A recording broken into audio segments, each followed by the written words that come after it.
The following program is the work of the broadcast students of the British Columbia Institute of Technology. BCIT magazine features news stories from around the Lower Mainland which were produced over the last week. Responsibility for the content of the show rests completely with the students and their instructors.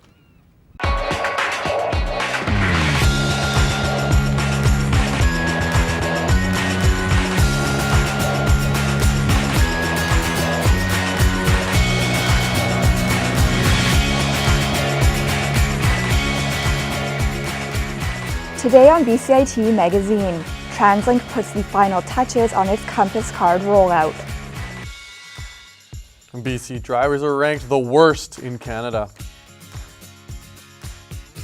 And a new recruit is welcomed into the VPD.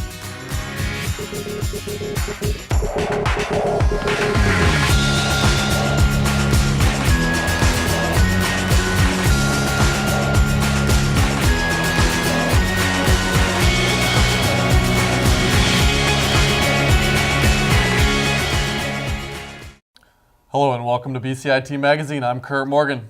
And I'm Jessica Fettigan. Its rollout has taken 8 years. Its budget gone over by almost $100 million. But after a problematic start to 2016, TransLink is finally ready to put the finishing touches on its Compass program. Our reporter, Tim Brook, has more.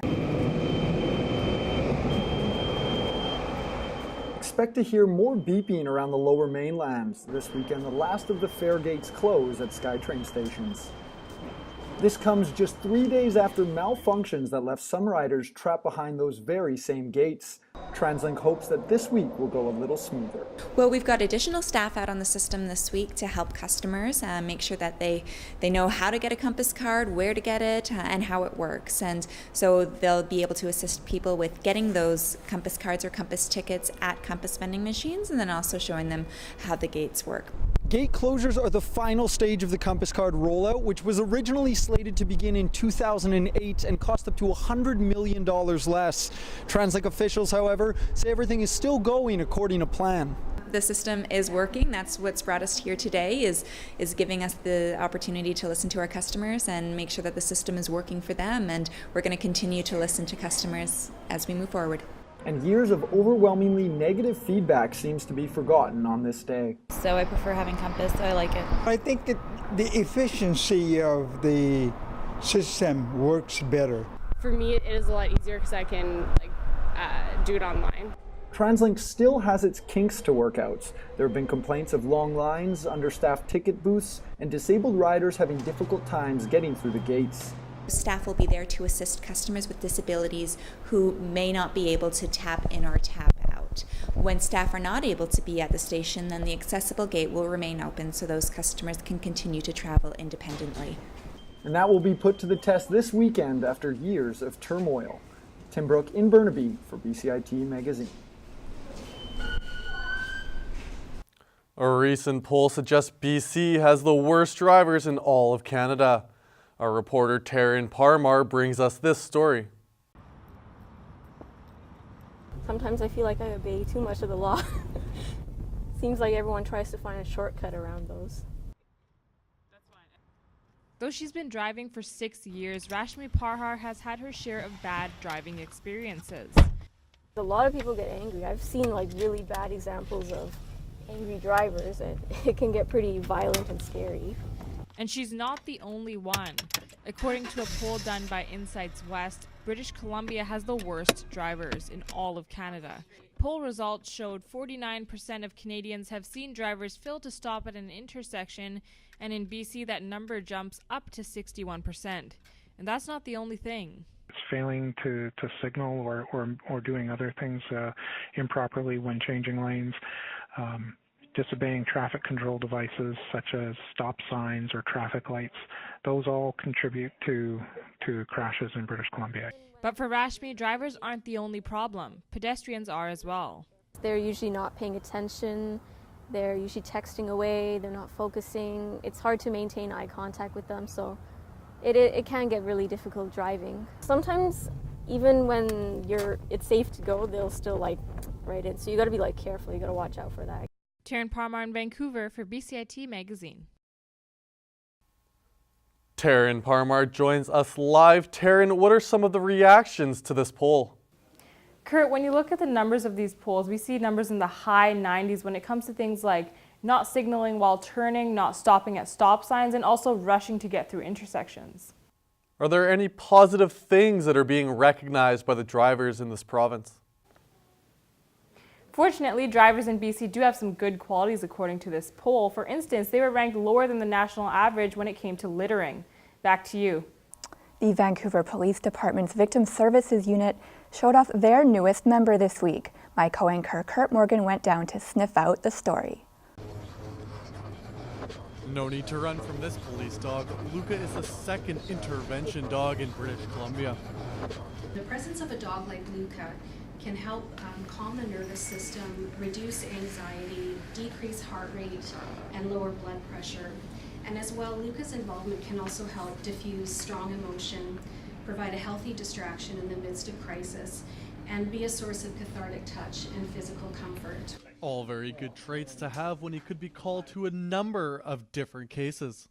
Luca and I may be called to the scene of a sudden death, or perhaps to the hospital to provide comfort to the victim of an assault. We may sit with a young victim who needs to recall very difficult details in order to give a statement to police. Or we may be asked to attend court to provide support to a traumatized witness who's been called to give testimony.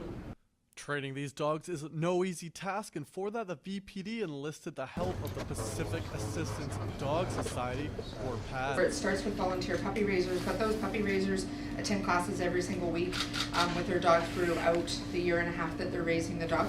So they come to our training center and work with our staff.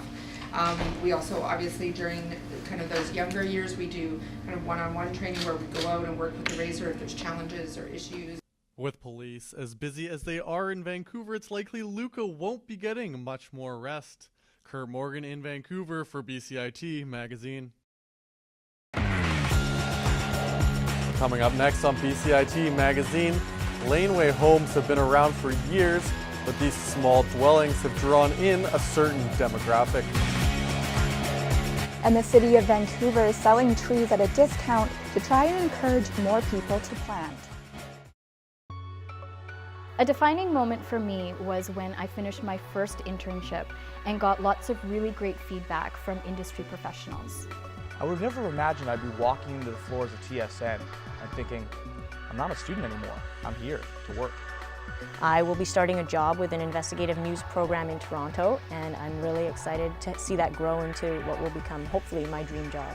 BCIT broadcast and online journalism, putting you to work. Standby graphics, ready camera one. If you want to experience the fast-paced world of news. Today on BCIT Magazine, striking. Make magic on a movie set. Frame. And action. Or bring your creative ideas to life. BCIT's hands-on training will get you started. BCIT television and video production. Your possibilities start here.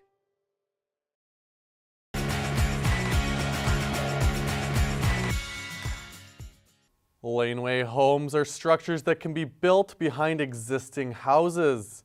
These buildings are quite popular among senior property owners. Our reporter Madison Oroda finds out why. Lane homes are a common sight in Vancouver, and one company that specializes in the construction of these houses says they're particularly popular with the baby boomers generation. Yeah, I think as the needs develop, more and more we're seeing the affordability issue, the need of wanting family close by, or even a revenue stream generated for seniors. This North Vancouver resident is currently working on having a coach house built on her property. You're still in the same spot. You're not just putting yourself in a condo, and you've got your garden, you've got, and in this smaller space, so you can not as much housework and things, and then the family takes over the house. She wanted to stay in her neighborhood. Her house was too large, and she had a need for her son and his family that were living in Maple Ridge. And the thought was that she'd like them to be closer, the grandkids closer. And again, that property is it's a fifth generation property, and so now they get to keep it in the family. A real estate agent in West Vancouver thinks Lane Homes provide stronger family and community ties. However, he says there are some congestion issues. I know there are sometimes people take up the challenge of, well, gee, the noise of building it and extra cars coming and going and whatever else. I think those are minors on the grand scale of things. Surprisingly, few municipalities allow for lane home construction at this point in time. I think council will start to see that these aren't a bad thing. They're a choice. Perhaps more cities will open up their minds to this idea, providing that choice to more seniors. Madison Arota in Vancouver for BCIT Magazine. It's easy for people to spend hundreds of dollars on trees for their yards, but last weekend the city offered a deal few could refuse: starter trees for $10. Our reporter Jess Gowans has more. Combo apple. The chance to get any one of these trees for $10 had people eagerly lining up around the block for the Vancouver tree sale last weekend.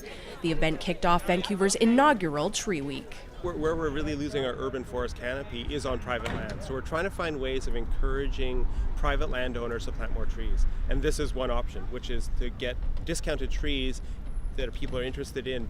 The deals were too good to pass up for these Vancouverites. We had to cut down a couple of our trees because they were diseased, so we wanted to replace them and provide a little bit more green. We ripped out the yards in both houses because of the Jacob beetles, and we figured why not create some produce and get some fruit. Hello. A thriving urban forest makes Vancouver more beautiful, but it's also practical.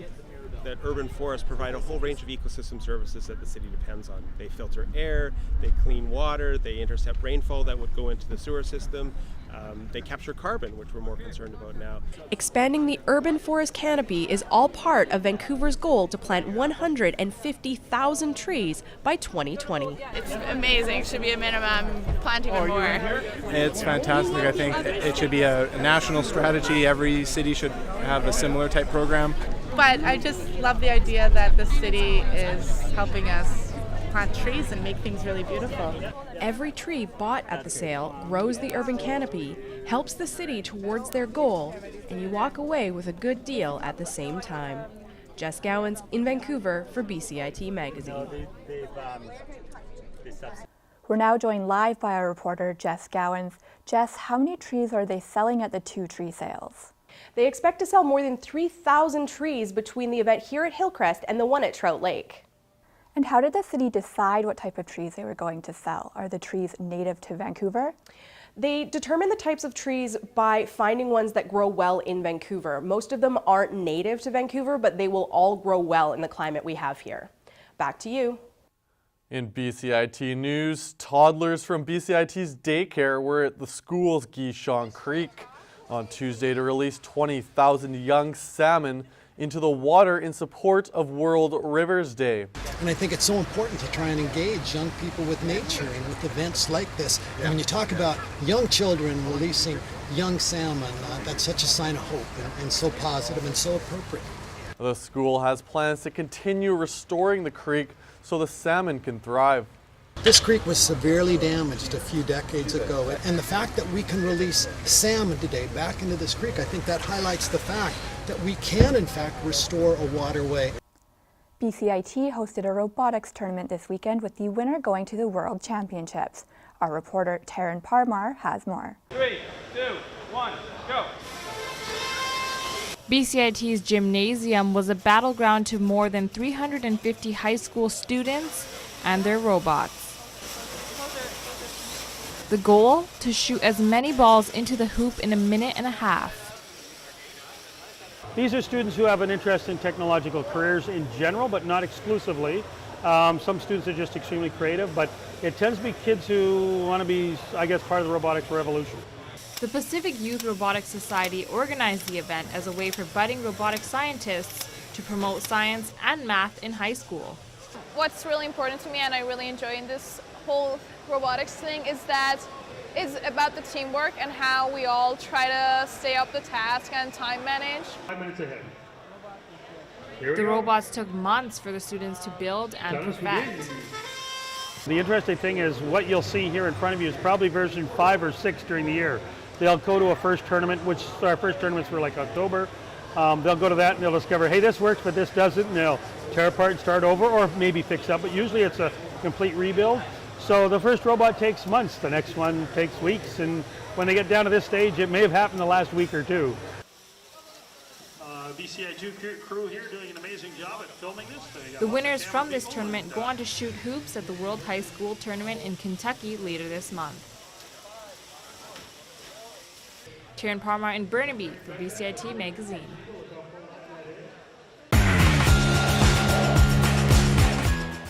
Coming up next on BCIT Magazine, female aviation was the focus of an event in Abbotsford. A high school basketball team is raising funds for a special trip. The most rewarding thing for me has been the relationships I developed in the program, both with instructors and classmates. My sense of confidence has never been higher. I mean, this program's offered great opportunities to be in real world, real industry situations, and being in those moments and knowing I can contribute, I can do this. It's exciting to be in this industry and to meet lots of great people and to make amazing friends. BCIT Broadcast and Online Journalism, realizing your potential.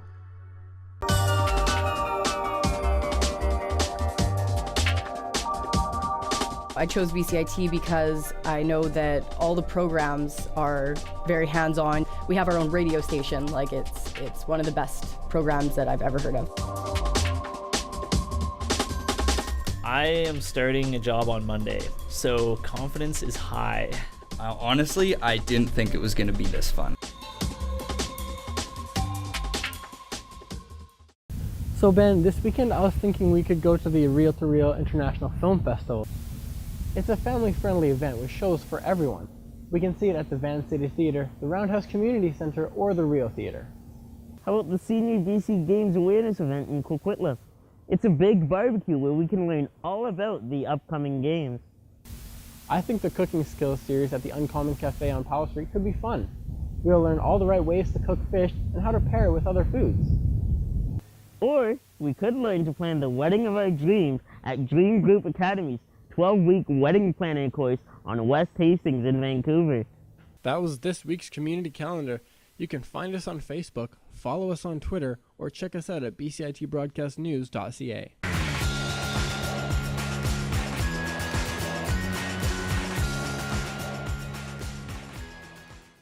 It's not every day you get to meet someone that's been to space, but that's just what some lucky people in Abbotsford got to do as part of an event encouraging female participation in aviation. Nicole Aud has more on this event. At an event offering helicopter rides and a chance to pilot one on the ground, one of the most popular attractions is the chance to meet a real-life astronaut. Wendy Lawrence is encouraging girls to explore the field of aviation. Historically, not as many women have gone into aviation as men, and so that's the purpose of the event, is to show girls, hey, if you want to fly, you can go do that just as well as the men can do it. Lawrence is part of the Sky's No Limit, a two-day event giving people a hands-on introduction to aviation and space. Hold on to the straw, not the rocket. Yeah, good job. Female visitors can even take a ride in a helicopter.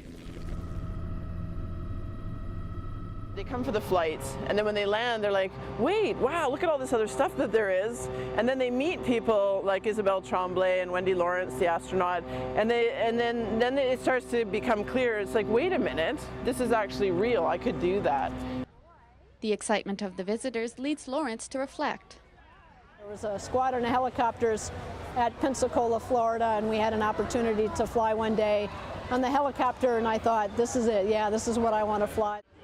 This passion for flying took Lawrence to incredible heights.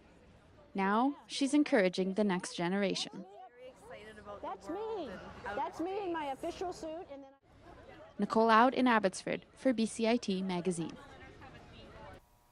And over to sports now. The Canucks season is quickly coming to an end and playoffs are out of the picture. My co-anchor Kurt Morgan had the chance to talk to former Sportsnet anchor James Sobalski about the disappointing year for Canadian hockey. James, welcome to BCIT Magazine.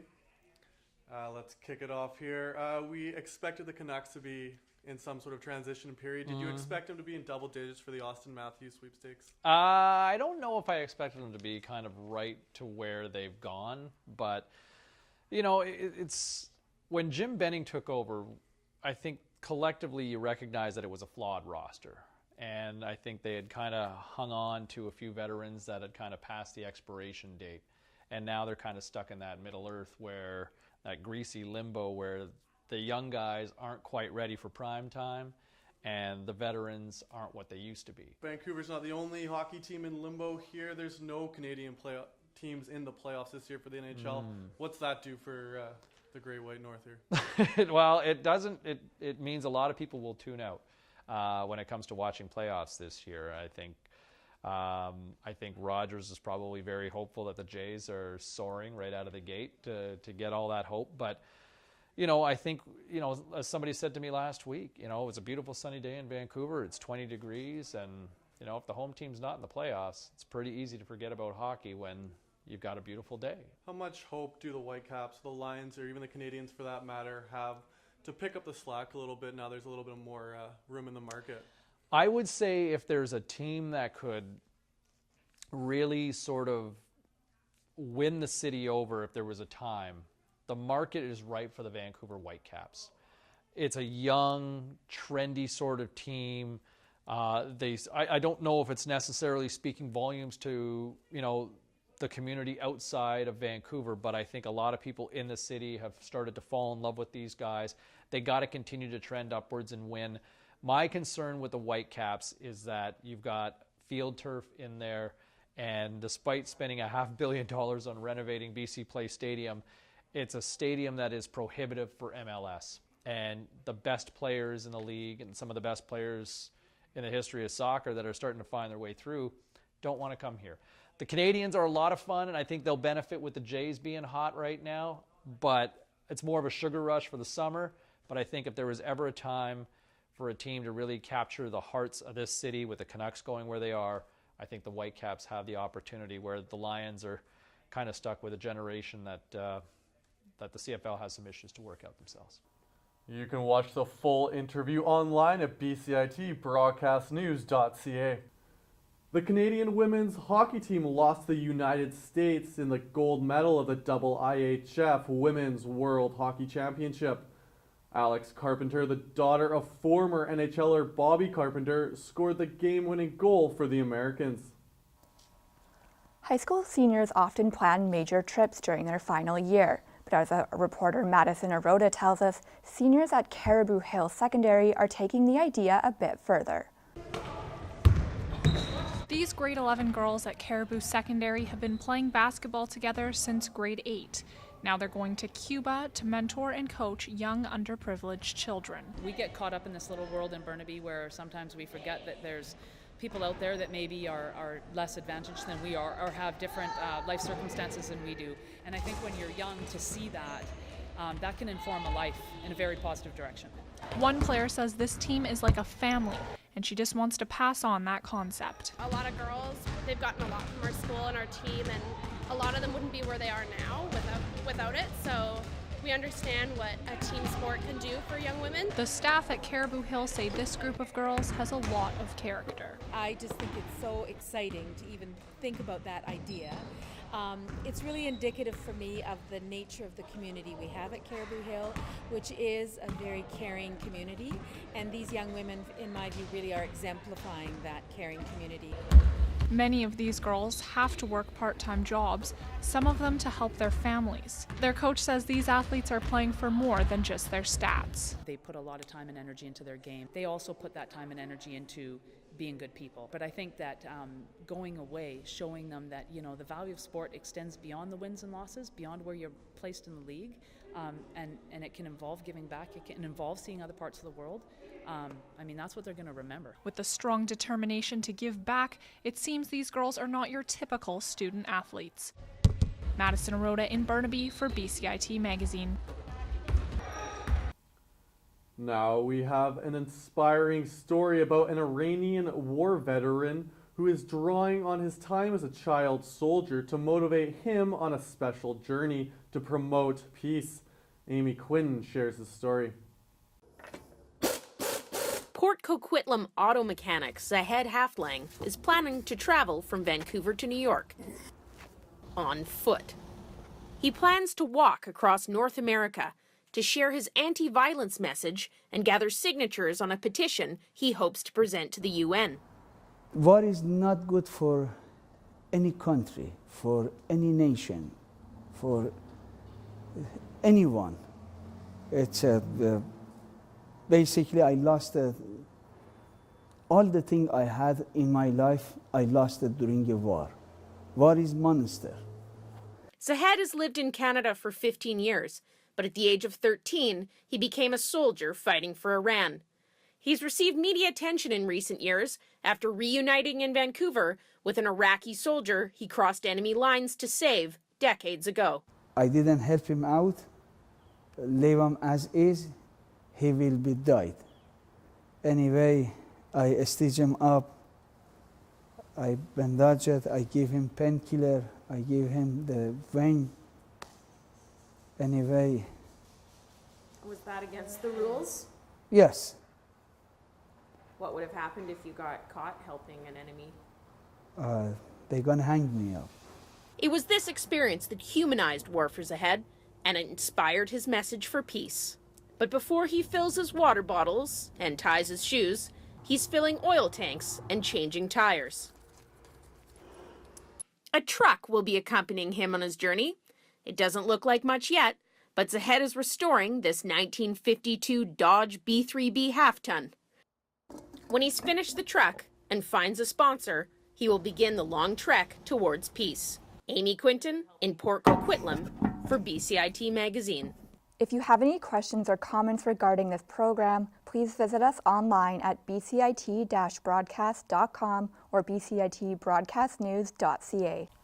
That was this week's edition of BCIT Magazine. I'm Kurt Morgan. And I'm Jessica Fettigan. We now leave you with a windy day at Wellington Point Park in Ladner, overlooking the Fraser River.